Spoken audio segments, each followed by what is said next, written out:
और जो उस व्यक्ति ने अपना बलिदान देते हुए बात कह दी है, ये बात लोग अपनों तक ही रख जाते हैं, लेकिन अब बात उठी है तो दूर तक जा रही है। पुलिस की छवि समाज में, जनता में बहुत ही अधिक खराब हो चुकी है और ये किसी से छुपे नहीं है। ये बात अलग है, अगर हम ये बात पब्लिक प्लेटफॉर्म पर नहीं कहेंगे तो ये बात जो है सच्चाई जो है बदल सकती है। कई बार ऐसा होता है कि शिकायत करता है कि शिकायत में दम नहीं होता, लेकिन दम तो पैसों में होता है। जी मेरा नाम एफआईआर में आ गया है, उसको हटवाने के कितने पैसे लोगे, या उस फलाने व्यक्ति का नाम ऐड नहीं है, उसको और हम लपेटना चाहते हैं, उसका नाम ऐड करने के कितने पैसे लोगे। वकीलों की स्ट्राइक होती है, कई बार किसी वकील की डेथ हो जाने की वजह से वर्क सस्पेंड होता है, उस दिन कोई कार्रवाई नहीं हो पाती। किसी दिन जैसा छुट्टी पे होते हैं, आपको उसके लिए ना एग्जाम लगाने की जरूरत पड़ेगी, ना आपको छुट्टी लेने की जरूरत पड़ेगी, ना आपको ट्रेनिंग करने की जरूरत पड़ेगी, ना आपको अतिरिक्त खर्चा देने की जरूरत पड़ेगी। जब कोई व्यक्ति वर्कर अपना जो काम शिफ्ट में कर सकता है, तो जैसा क्यों नहीं कर सकते, वकील साहब क्यों नहीं कर सकते। जो अतुल सुभाष ने अपने इच्छा पत्र में एक बात और कही, उसने ये कहा कि यदि उसको उसके मरने के बाद भी अगर न्याय नहीं मिलता है तो उसकी अस्थियों को कोर्ट के पास के किसी गटर में बहा दिया जाए। दोस्तों, अतुल सुभाष की स्टोरी ने पूरे देश को हिला कर रख दिया है। अतुल सुभाष ने जिस प्रकार अपने वीडियो में प्रशासन को, न्यायिक प्रणाली को, समाज को और अपने रिलेटिव्स को जिस प्रकार से उनका पर्दाफाश किया है, ये देखकर आज पूरा देश ये सोच में पड़ गया है कि क्या जिस सिस्टम को लेकर हम आगे बढ़ रहे हैं वो सिस्टम सही है। चाहे वो पुलिस प्रशासन हो, चाहे वो न्यायिक व्यवस्था हो, चाहे वो समाज हो, चाहे वो अपने सगे संबंधी हो, क्या हम सही दिशा में जा रहे हैं। तमाम सवालों के साथ अतुल सुभाष ने सबको अब असमंजस में डाल दिया है, सोच में डाल दिया है।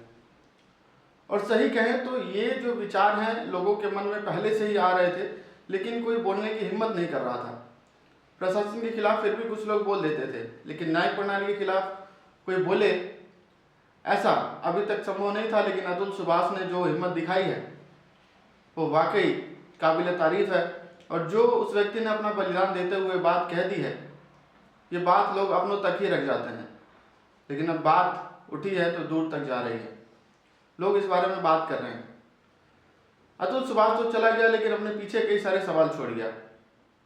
क्या ये सवाल वहीं खत्म हो जाने चाहिए, या फिर इसको हम आगे बढ़ाकर जो भी कमियां हमारे प्रशासन, न्यायिक प्रणाली में है उनको दूर करने का प्रयास किया जाए। आज के इस वीडियो में मैं इसी के बारे में विस्तार पूर्वक बात करूंगा और आपसे ये अनुरोध करूंगा, यदि आप अतुल सुभाष के साथ हैं तो इस वीडियो के अंत तक जुड़े रहें और इस वीडियो में कही गई सारी बातों को समझकर अपनी प्रतिक्रिया भी इस पर दें। यदि आपने इस वीडियो पर कोई प्रतिक्रिया नहीं दी तो यही मान के चलेंगे कि आप जो फिलहाल की व्यवस्था है उसके साथ जो है संतुष्ट हैं और आप नहीं चाहते किसी प्रकार का कोई बदलाव हो, क्योंकि बदलाव तभी होता है जब लोग आवाज़ उठाते हैं। लोकतंत्र में कोई बदलाव करने के लिए यह आवश्यक है कि आप एक साथ होकर, एकजुट होकर किसी भी बदलाव के लिए सहमत हो और उसके लिए अपनी आवाज़ उठाएं। तो इस वीडियो पर कमेंट भी चाहिए आपके, इस वीडियो को शेयर भी आपको करना पड़ेगा और हमारे साथ खड़ा होना पड़ेगा। आज अतुल सुभाष की आवाज़ काफ़ी लोग बन रहे हैं और ये सही भी है। ऐसा इसलिए भी जरूरी है कि जो कमियां हमारे प्रशासन, हमारे न्यायिक व्यवस्था में है उनको दूर किया जा सके। यदि आप एकजुट होकर इस पर आवाज़ उठाएंगे तो इनमें बदलाव लाने से कोई नहीं रोक सकता, क्योंकि ये लोकतंत्र है। लोकतंत्र में वही होता है जो लोग चाहते हैं, और लोगों के लिए उनके हित में क्या है ये लोगों से बेहतर कोई नहीं जानता है। तो चलिए आज इस विषय में, इस गंभीर विषय में बात करते हैं। आगे बढ़ने से पहले आपको ये भी बता दें कि अतुल सुभाष ने जो भी स्टेटमेंट दिए हैं वो केवल हमने एक पक्ष की बात सुनकर हम उस पर अनुमान लगा रहे हैं, लेकिन नियम ये कहता है कि हमें दोनों पक्ष को सुनने के बाद ही किसी निर्णय पर जाना चाहिए। हम अतुल सुभाष के स्टेटमेंट के आधार पर ही केवल हम इस बात की चर्चा करेंगे, लेकिन जब तक उसकी पुष्टि नहीं हो जाती, उसकी प्रामाणिकता नहीं हो जाती, तब तक अतुल सुभाष की बात को सही मान लेना भी हम ठीक नहीं समझते, क्योंकि दोनों पक्षों को सुनने के बाद ही किसी निर्णय पर जाया जा सकता है।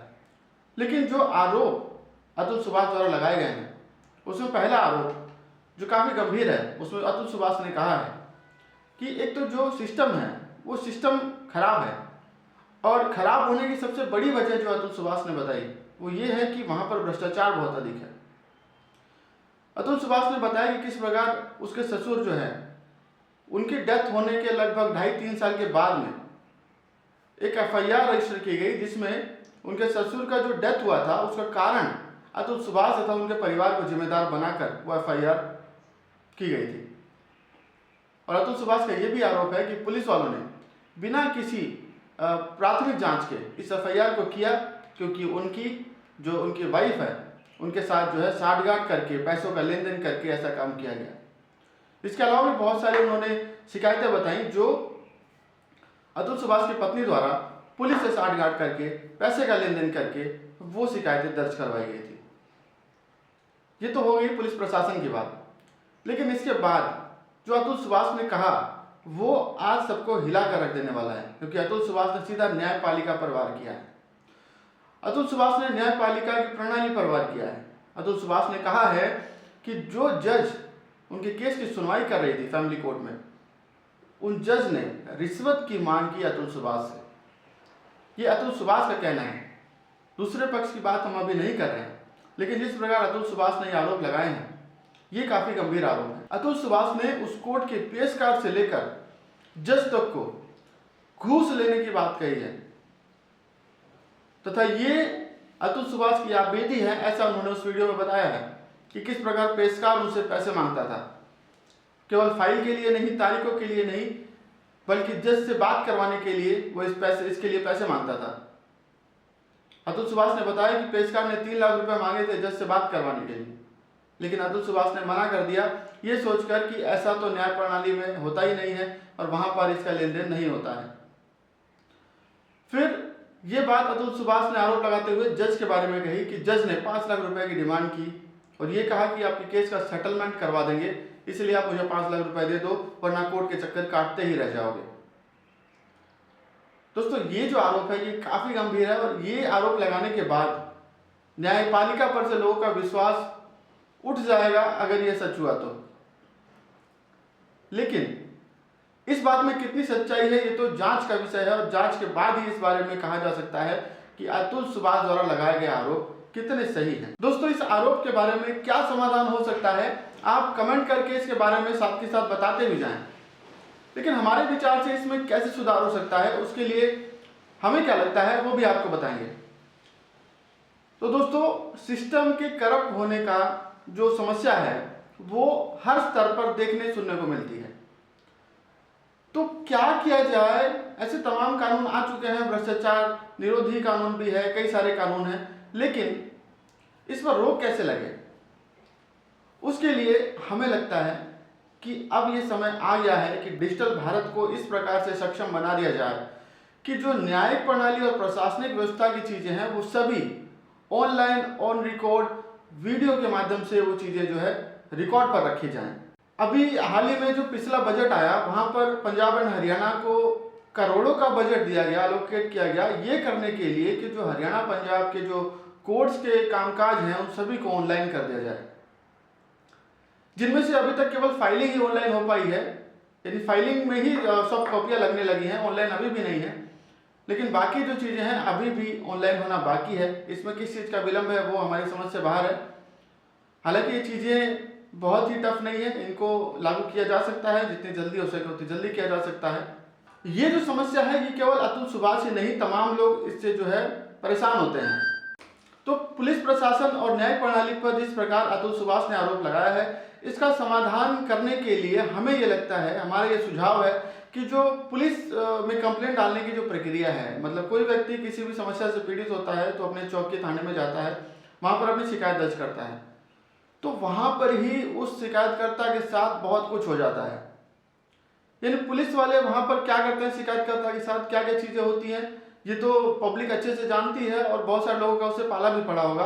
और आपके साथ क्या हुआ है वो आप कमेंट करके जरूर बताएं, ताकि पब्लिक, हमारे दर्शक, समाज भी जाने कि आम लोगों के साथ में, समाज के साथ में पुलिस वाले किस प्रकार का व्यवहार करते हैं। नेगेटिव चीजें ही नहीं, आप अच्छी चीजें भी पोस्ट कर सकते हैं। अब वहां पर क्या होता है वो आपको बता देते हैं। उसके बाद हम हमारा जो सुझाव है वो भी बताएंगे कि इस प्रणाली में कैसे क्या किया जा सकता है, किसमें सुधार लाया जा सकता है, जो कि काफी इफेक्टिव होने वाला है। जब कोई शिकायतकर्ता पुलिस थाने में, चौकी में जाता है तो वहां पर पहले तो देखा जाता है कि शिकायतकर्ता किस कैटेगरी का है, किस प्रकार का है, क्या स्टेटस रखता है, ये सारी चीजें वहां पर देखी जाती हैं और उसी प्रकार से उसको वहां पर ट्रीट किया जाता है। अगर मैं गलत हूं तो आप कमेंट करके बताइएगा जरूर। तो जैसा शिकायतकर्ता होता है उस प्रकार का ट्रीटमेंट उसको मिलता है। किसी भी लॉ कानून का पालन हो सकता है कुछ लोग करते हों, लेकिन अधिकतर जो देखने को मिलता है वही आपको बता रहे हैं, जो कि समाज के लोग हमें आकर ऐसा बताते हैं, उनके साथ जो भी आप बीती है ऐसा देखने सुनने को मिलता है। लगभग 98% केसेस ऐसे ही होते हैं जैसा हम आपको बता रहे हैं। तो शिकायतकर्ता थाने में जाता है, वहाँ पर उसकी एप्लीकेशन देखी जाती है। पहली बार में तो समझने में समय लग जाता है कि उस बंदे का क्या स्टेटस है, किस प्रकार का शिकायत करता है। तो इंस्टेंटली पता लग जाता है उसकी शिकायत को देखकर, उसके स्टेटमेंट को देखकर कि किस प्रकार का केस है, कितना गंभीर विषय है। लेकिन पुलिस वाले इसमें क्या करते हैं, वो देखते हैं प्राथमिक जांच जो जरूरी है वो करते भी हैं, और प्राथमिक जांच करने के बाद उनको पता लग जाता है कि शिकायत कितनी जेन्युइन है, और उस जेन्युइनिटी के आधार पर ही पुलिस वाले क्या करते हैं, वो सेटलमेंट करने के काम करते हैं।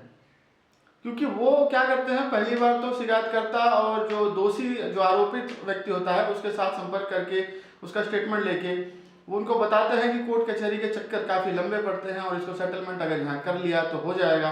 किसी पक्ष को डरा धमका कर, किसी पक्ष को समझा बुझा कर ये काम पुलिस करती है, जबकि ये उनका काम नहीं है। उनका काम है शिकायत को देखना, अगर शिकायत जेन्युइन है उसके आधार पर उसके जो कंप्लेंट को दर्ज करना, सही है गलत है, कॉम्प्रोमाइज होना है, क्या होना है, वो कोर्ट का काम है, वो काम पुलिस का नहीं है। लेकिन पुलिस ऐसा करती है। सेटलमेंट के नाम पर पुलिस जो है रुपए ऐंठती है दोनों पक्षों से। कई बार ये देखा जाता है कि जो आरोपित पक्ष है उससे पैसे लेकर जो शिकायत करता है उसकी शिकायत को विलंब किया जाता है, उसकी शिकायत में चेंजेस कर दिए जाते हैं ताकि जो आरोपित व्यक्ति है वो बच जाए। किसी का नाम एफआईआर से निकलवाना हो, किसी का नाम जोड़ना हो, उसके लिए भी चौकी थाने में पैसे खाए जाते हैं। जो इन्वेस्टिगेटिंग ऑफिसर होता है वो इसमें अपनी संलिप्तता दिखाता है और वो कानून को अपनी जूती की नोक पर रखकर ऐसे काम करता है। और सभी ऐसा नहीं करते, ये मैं आपको बता दूं, लेकिन कुछ क्या अधिकतर लोग ऐसा करते हैं, जिसकी वजह से पुलिस की छवि समाज में, जनता में बहुत ही अधिक खराब हो चुकी है। और ये किसी से छुपे नहीं है। ये बात अलग है, अगर हम ये बात पब्लिक प्लेटफॉर्म पर नहीं कहेंगे तो ये बात जो है, सच्चाई जो है बदल सकती है। जो सच्चाई है वो आपके सामने रख रहे हैं, और रखने से क्या होगा, रखने से होगा ये कि इसमें सुधार किया जाएगा। इसमें सुधार करने की आवश्यकता है और ये सही समय है कि इसमें सुधार किया जाए। तो पुलिस वहां पर पैसे लेती है, कोर्ट का काम पुलिस करती है। वहां पर होता यह है कि लोगों को न्याय नहीं मिल पाता, लोगों को न्याय नहीं मिल पाता। और समस्या क्या होती है, आरोपित व्यक्ति छूट जाता है, दोबारा से अपराध करता है, उसकी ये प्रवृत्ति बन जाती है, बार बार वैसा करता है। कई बार ऐसा होता है कि शिकायतकर्ता की शिकायत में दम नहीं होता, लेकिन दम तो पैसों में होता है। पैसा दिया और शिकायत ठोक के लगती है और वहाँ पर एफआईआर भी होती है। उसके बाद जो आरोपित पक्ष है वो कोर्ट के चक्कर लगाए। बाद में उसको कहा जाता है कि ठीक है, वहाँ पर चौकी में अगर काम हो जाता तो अच्छा था, अब कोर्ट कचहरी के चक्कर लगाओ। कोर्ट का काम तो कोर्ट के तरीके से होता है। यही चीज़ जो है आरोपित पक्ष पे लागू होती है। जी मेरा नाम एफआईआर में आ गया है, उसको हटवाने के कितने पैसे लोगे, या उस फलाने व्यक्ति का नाम ऐड नहीं है, उसको और हम लपेटना चाहते हैं, उसका नाम ऐड करने के कितने पैसे लोगे, स्टेटमेंट कैसे बनानी है, इन्वेस्टिगेशन में क्या चीज़ ऐड करना है, क्या चीज़ हटाना है, वो आईओ साहब के हाथ में है। आईओ साहब जैसा करेंगे वैसा हो जाएगा। तो ये सारी चीज़ें पुलिस प्रशासन तक हो जाती हैं। लेकिन कुछ लोग, पुलिस वाले जो हैं, जिम्मेदारी से काम करते हैं, वो इन चीज़ों का ध्यान नहीं रखते तथा निष्पक्ष रूप से जांच करते हैं और उनकी रिपोर्ट के आधार पर लोगों को न्याय भी मिलता है। ऐसा भी है। पुलिस के पास शिकायत दर्ज होने के बाद, एफआईआर लॉन्च होने के बाद, इन्वेस्टिगेशन के बाद चालान बनाया जाता है आईओ के द्वारा, और चालान को कोर्ट में पेश कर दिया जाता है, कोर्ट में ट्रायल के लिए। तो अतुल सुभाष ने, जब कोई मामला कोर्ट के ट्रायल में चला जाता है, उसके बाद अतुल सुभाष के साथ क्या क्या समस्याएं आई वो उसने रखा है। ये समस्याएं केवल अतुल सुभाष के साथ ही नहीं आती, बल्कि आम पब्लिक के साथ ये समस्याएं आती हैं। और ये रूटीन का काम है, रूटीन की समस्याएं हैं, जिनसे कैसे सुलझना है, कैसे उनका समाधान पाना है, उसके लिए भी हम आगे आपसे बात करेंगे। तो अतुल सुभाष ने कहा कि कोर्ट में जाने के बाद कोर्ट की अधिकतर डेट्स पर कोर्ट की कार्रवाई नहीं होती है। कारण क्या होता है वो अतुल सुभाष क्या बताया। अतुल सुभाष ने कहा कई बार वकीलों की स्ट्राइक होती है, कई बार किसी वकील की डेथ हो जाने की वजह से वर्क सस्पेंड होता है, उस दिन कोई कार्रवाई नहीं हो पाती। किसी दिन जज साहब छुट्टी पर होते हैं, किसी दिन सभी पक्षकार उपस्थित होते हैं, लेकिन किसी कारणवश वो कार्रवाई आगे नहीं बढ़ पाती।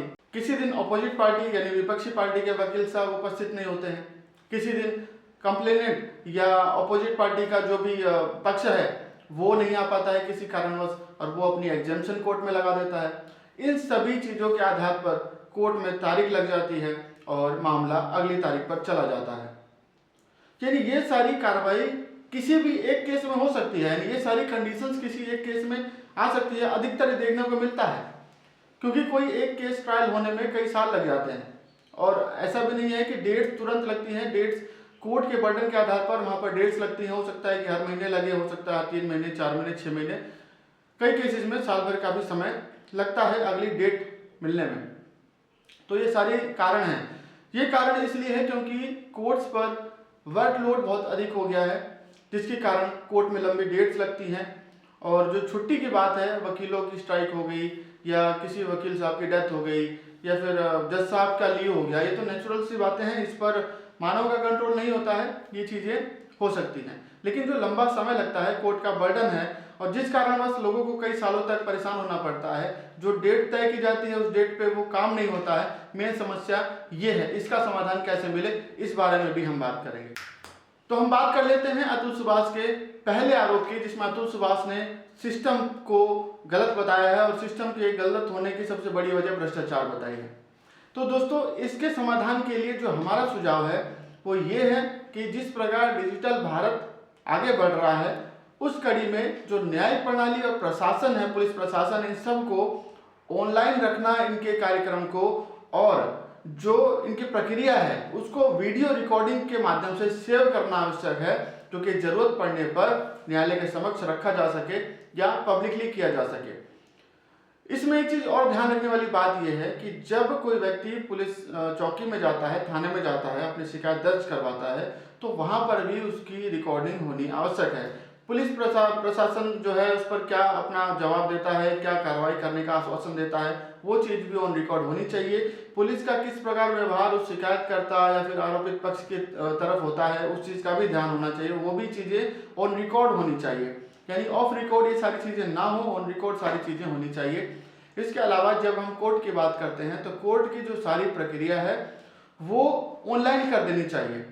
अतुल सुभाष की सबसे बड़ी समस्या ये थी कि उसका जहां केस लगा हुआ था, वहां से जहां पर वो रह रहा था वो दूसरा स्टेट था, और वो कोर्ट की हियरिंग अटेंड करने के लिए उसको 2 से 3 दिन लग जाते थे खाली वो हियरिंग अटेंड करने के लिए।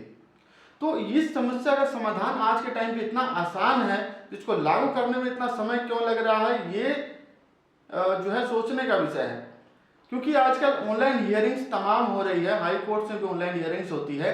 ऑनलाइन हियरिंग्स को इतना सरल रख देना चाहिए कि व्यक्ति कहीं से भी अपनी हियरिंग को अटेंड कर सके, अपना पक्ष रख सके। इसी प्रकार वकीलों को भी इस प्रकार की छूट देनी चाहिए कि वो वीडियो कॉन्फ्रेंसिंग के माध्यम से अपने आर्गुमेंट कर सकें, अपने जो क्लाइंट है उसका पक्ष रख सके। तो इस समस्या का सबसे बड़ा समाधान ये है कि जो भी डिजिटल माध्यम है, उन डिजिटल माध्यमों का उपयोग प्रशासनिक व्यवस्था में तथा न्यायिक प्रणाली में जितना हो सके उतना उसका उपयोग करना चाहिए। आपको चाहे ऑनलाइन हियरिंग करनी हो, चाहे आपको कोई स्टेटमेंट देनी हो, चाहे आपको अपनी गवाही देनी हो, चाहे आपको क्रॉस एग्जामिनेशन करना हो, चाहे कोई स्टेटमेंट देनी हो, इन सारी चीज़ों के लिए ऑनलाइन माध्यम बेस्ट माध्यम है। यानी आपके देश के या विदेश के किसी भी कोने से आप उस हियरिंग में भाग ले सकते हैं। आपको उसके लिए ना एग्जाम्शन लगाने की जरूरत पड़ेगी, ना आपको छुट्टी लेने की जरूरत पड़ेगी, ना आपको ट्रेवलिंग करने की जरूरत पड़ेगी, ना आपको अतिरिक्त खर्चा देने की जरूरत पड़ेगी। यहाँ तक कि जब गवाहों को बुलाया जाता है तो उनको भी ट्रैवलिंग खर्चा दिया जाता है, उसकी भी आवश्यकता नहीं है। आप ऑनलाइन हियरिंग करें, उससे कितना समय लगेगा, 10 मिनट, 15 मिनट। यदि आइटम वाइज आप काम करते हैं, कोर्ट की हियरिंग्स ज़्यादातर जो है आइटम वाइज होती है। जब उस केस का नंबर आता है तभी उसको सुना जाता है। आप उसके लिए वेट कर सकते हैं, जब आपका नंबर आए तो आप ऑनलाइन अपना उसको अटेंड कर सकते हैं। यानी बहुत ही सरल माध्यम है ये करने के लिए। तो इसको ऑप्शनल ना करके, इसको काम चलाओ ना करके, इसको कंपलसरी करना आवश्यक है। यानी कोर्ट, चाहे वो सब डिविजनल कोर्ट हो, चाहे डिस्ट्रिक्ट कोर्ट हो, चाहे हाई कोर्ट हो, सभी में ये सारी प्रक्रिया ऑनलाइन करना आवश्यक है। ऑनलाइन किया जाए। हम इस वीडियो के माध्यम से इसकी मांग करते हैं।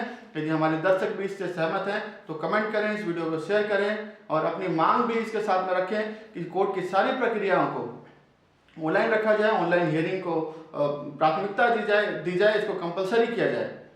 दूसरा इसमें जो समस्या और बताई गई है वो ये थी कि कई बार वकील साहब छुट्टी पर होते हैं, कई बार किसी वकील साहब की डेथ हो जाती है, कई बार जज साहब छुट्टी पर रहते हैं।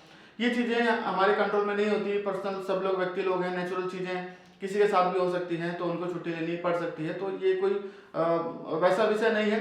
लेकिन इससे निजात पाने का सबसे अच्छा ये है सुझाव कि जो कोर्ट का जो समय है वो बहुत ही सीमित हो गया है। जिस प्रकार से केसेस बढ़ रहे हैं उस प्रकार से कोर्ट में जजेस तथा कोर्ट के समय को नहीं बढ़ाया जा रहा है। जब ये चीज़ें ऑनलाइन कर दी जाएंगी तो कोर्ट का समय भी बढ़ाया जा सकता है। जज साहब को अपने चैम्बर में ही तो बैठना है। जब कोई व्यक्ति वर्कर अपना जो काम शिफ्ट में कर सकता है तो जज साहब क्यों नहीं कर सकते, वकील साहब क्यों नहीं कर सकते? वकील साहब को तो फीस चाहिए, वो तो कभी भी काम करेंगे। जज साहब को सैलरी चाहिए, कभी भी काम करेंगे। ये काम शिफ्टों में भी हो सकता है। जो कोर्ट्स हैं उसमें जजेस की संख्या बढ़ाई जाए, उनकी शिफ्ट बढ़ाई जाए। इसमें पैसा तो जनता दे ही रही है, पैसा तो जनता का ही लग रहा है।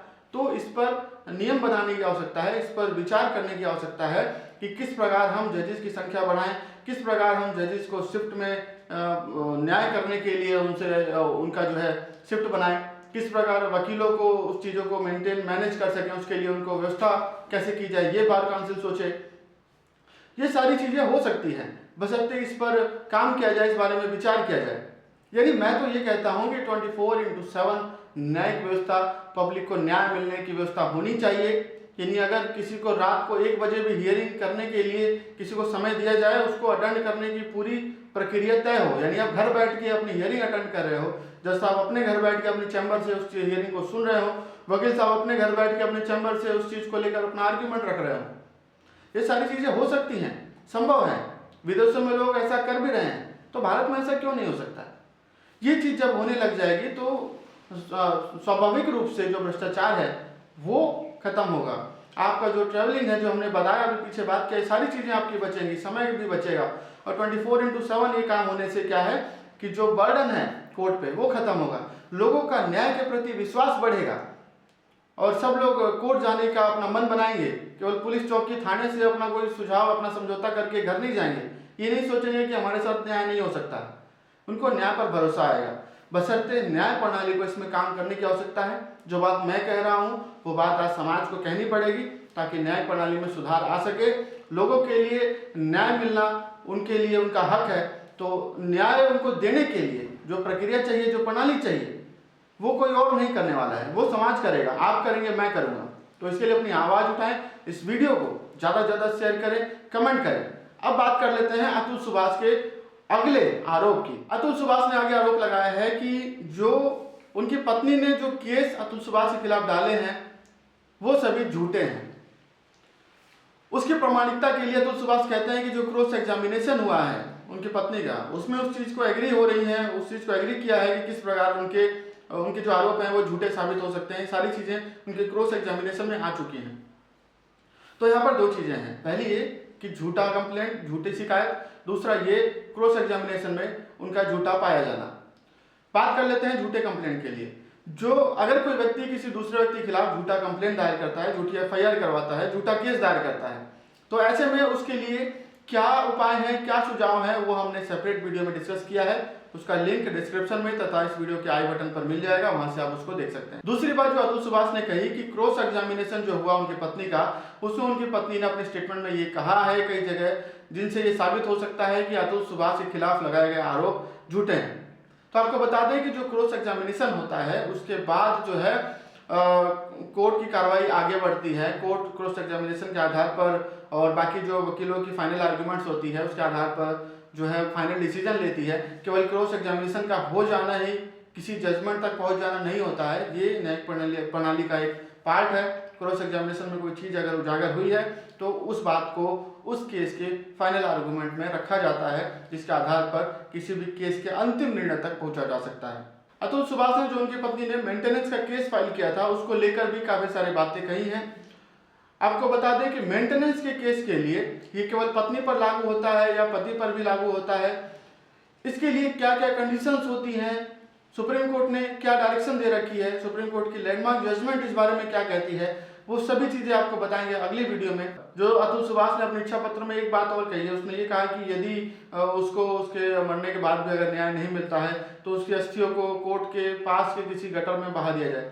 ये काफ़ी हृदय विदारक स्टेटमेंट है और मैं तो मानता हूँ ये प्रणाली पर तमाचा जो है वो अतुल सुभाष ने मारा है, जो कि बहुत ही दुख की बात है। यानी लोग इस स्तर पर सोचने लग जाए किसी प्रणाली के बारे में, चाहे वो प्रशासनिक हो चाहे वो न्यायिक हो, तो काफ़ी ये जो है मेरे पास शब्द नहीं है कहने के लिए, बहुत गलत बात है।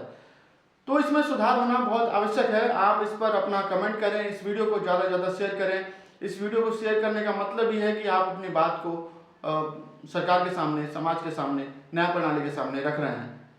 तो मिलते हैं आपके साथ अगली वीडियो में। आपसे आग्रह है कि अगर अभी तक आपने चैनल को सब्सक्राइब नहीं किया है तो चैनल को सब्सक्राइब कर लें, और मिलते हैं अगली वीडियो में। तब तक के लिए नमस्कार।